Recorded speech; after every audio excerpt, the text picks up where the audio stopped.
खोज करने लगे।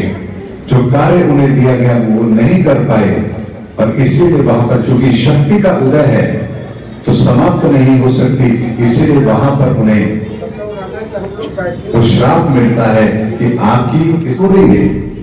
अभी यह धर्म नहीं आया है।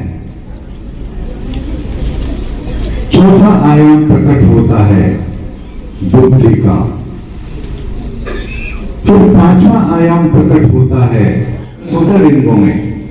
7 समुद्र, 7 कलर, 7 संगीत के सुर आपके भीतर, 7 आज्ञा चक्र, सप्ताह के 7 दिन, ब्रह्मांड की ऊर्जाओं का विस्तार का। देखिए, सनातन धर्म आज का नहीं है, ये सृष्टि के आरंभ से है।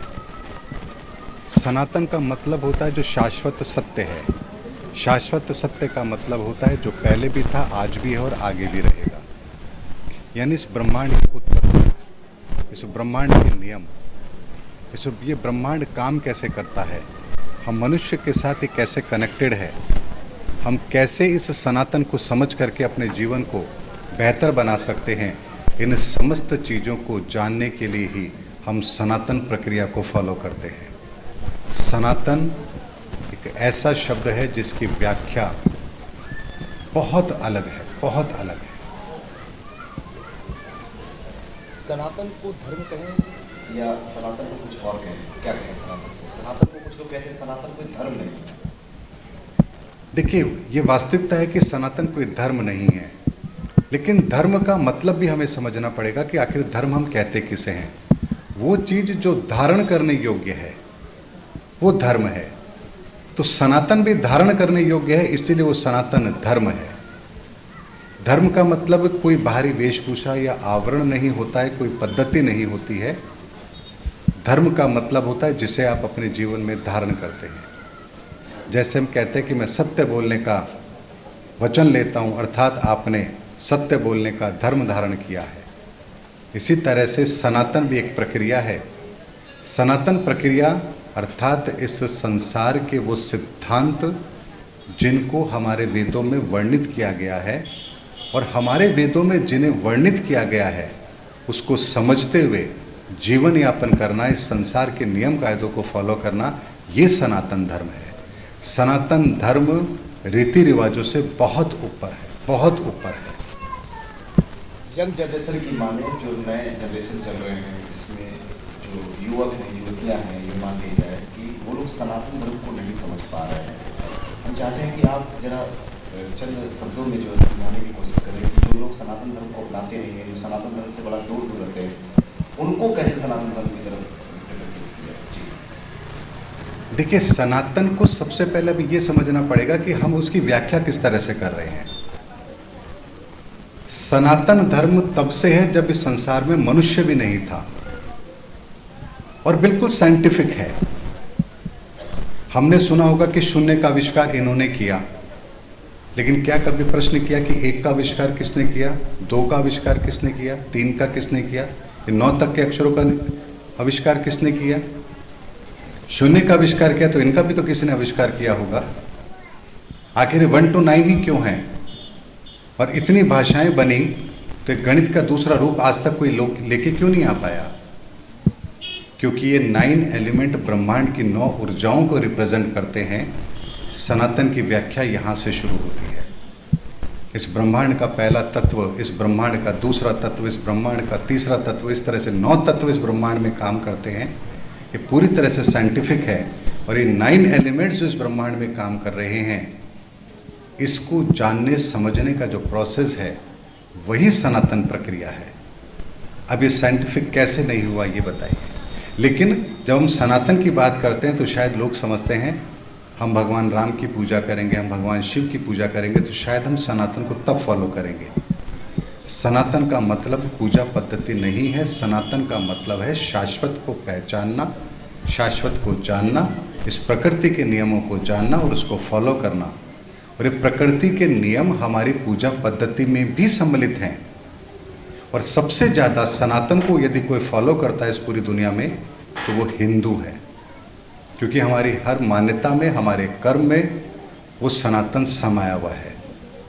इसीलिए हम पेड़ों की भी पूजा करते हैं, हम चांद सूरज की भी पूजा करते हैं, हम पशु पक्षी की भी पूजा करते हैं, हम इस धरती की भी पूजा करते हैं, क्योंकि हम इस ब्रह्मांड के 9 आयामों में व्याप्त उस समस्त ऊर्जाओं को पहचानते हैं, उनकी पूजा करते हैं।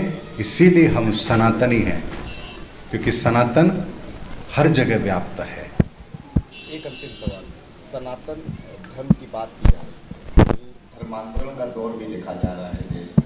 अब लोग सनातन धर्म को छोड़कर इस्लाम धर्म हो चाहे वो ईसाई धर्म हो, उसमें भी परिवर्तित होते नजर आ रहे हैं। ऐसा क्यों हो रहा है? सनातन धर्म की व्याख्याता भी की जा रही है, चाहे वो सोशल मीडिया हो, चाहे वो सत्संग के माध्यम से देख ली जाए, लेकिन अब लोगों का जो धर्मांतरण का जो सिलसिला है वो कहीं ना कहीं इस्लाम धर्म में परिवर्तन होते नजर आ रहे हैं, सनातन धर्म को भी छोड़ रहे हैं। ऐसा कारण क्या आ रहा है कि सनातन धर्म को छोड़ दिया जा रहा है? देखिए, जो लोग भी धर्मांतरण कर रहे हैं, मैं कहूँगा कि उनसे बड़ा अज्ञानी और कोई भी नहीं है, क्योंकि धर्मांतरण करने से आप केवल एक पूजा पद्धति को ही तो परिवर्तित कर रहे हैं। कोई नमाज पढ़ रहा था, अब वो पूजा करने लगेगा, या कोई पूजा कर रहा था, उसके आप नमाज पढ़ना शुरू करवाएंगे। ये धर्मांतरण से धर्म कैसे बदल रहा है? यानी कि हम एक प्रक्रिया को छोड़कर दूसरी प्रक्रिया को अपना रहे हैं, और लोग कहते हैं धर्मांतरण है। ये धर्मांतरण नहीं है, ये क्रियाओं का रूपांतरण। मैं सिंधु सिंह नरोत्तमपुर BHU वाराणसी से लाडेश्वर भक्त। ये सनातन धर्म का प्रोग्राम चल रहा है। सनातन ऋषि डॉक्टर मनोज कुमार गुप्ता जी हैं, जो एस्ट्रोलॉजर हैं, विश्वविख्यात एस्ट्रोलॉजर हैं। इन्होंने एक संकल्प लिया है कि मुझे सनातन धर्म को जगाना है, और उसको जगाने के लिए इन्होंने सनातन धर्म को ही जगाने के लिए इन्होंने जो बीड़ा उठाया है, उस बीड़ा के तहत ये पूरे विश्व के हर एक कोने में घूम घूम करके ये सनातन धर्म का प्रचार करें, जो कि जन जन तक पहुँचे। बात कर ली जाए सनातन धर्म को, इन दिनों देखा जा रहा है सनातन धर्म और हिंदू धर्म में आपस में टकराव, उसको लेकर आपको क्या विचार विमर्श कर रहा है? हिंदू धर्म अपनी ही जातियों में बंटता नजर आ रहा है। ऐसा तो कुछ नहीं।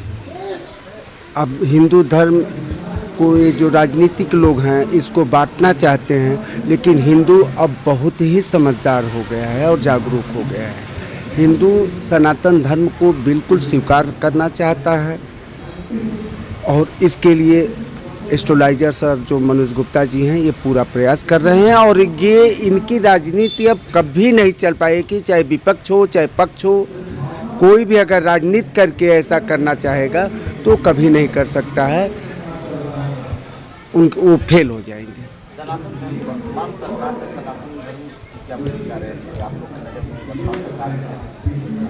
हाँ, एक बात, वर्तमान समय में जो सरकार है वो जी। सनातन धर्म को किस तरह से देख रही है? क्योंकि ये बताया जाता है कि वर्तमान की सरकार सनातन धर्म को उजागर करती ये सत्य है, ये सत्य है कि सनातन धर्म की ये मान को रखते हैं, सनातन धर्म का बढ़ावा देते हैं, तभी तो इनको पूरे जितने सनातनी हैं इतने ज़बरदस्त बहुमत के साथ इनका सपोर्ट कर रहे हैं। अगर ये ना रहते तो ये भी ना टिक पाते। अगर ये कहीं से भी गलतियां कर देंगे सनातन धर्म के लिए, तो बीजेपी हो चाहे कांग्रेस हो चाहे सपा बसपा या अन्य कोई भी पार्टियां हैं, तो ये सब तो सपा बसपा अन्य पार्टियां तो समाप्त हो चुकी हैं, ये भी समाप्त हो जाएंगे अगर सनातन के खिलाफ जाएंगे तो।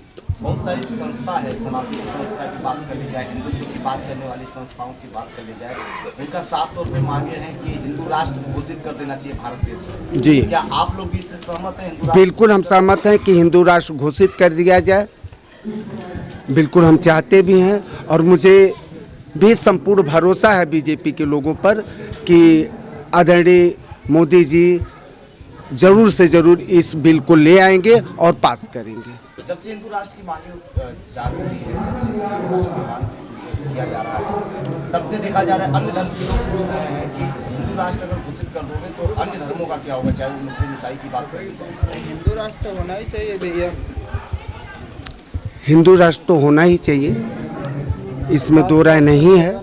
भानु प्रकाश सिंह, नेता भारतीय जनता पार्टी। सनातन धर्म को जागृत के लिए हर जगह सत्संग वगैरह के कार्यक्रम चल रहा है। पहले- आज आप आए हुए हैं, क्या हाँ। कहना चाहेंगे सनातन धर्म के बारे में? तो सनातन पहले धर्म ही नहीं है, सनातन शाश्वत है। जब यह ब्रह्मांड की उत्पत्ति हुई तब से सनातन चला। सनातन धर्म से ही सनातन धर्म से ही सभी धर्मों की उत्पत्ति हुई है। जैसे हमारे बगल में बोले हैं कि सनातन धर्म से ही सभी धर्मों की उत्पत्ति हुई है, चाहे हिंदू धर्म हो, चाहे हिंदू तो मेन हिंदू है, धर्म सनातन है। मेन जो हिंदू राष्ट्र की स्थापना की बात हो रही है इस समय, ये एकदम सही हो रही है। हिंदू धर्म ही सनातन है।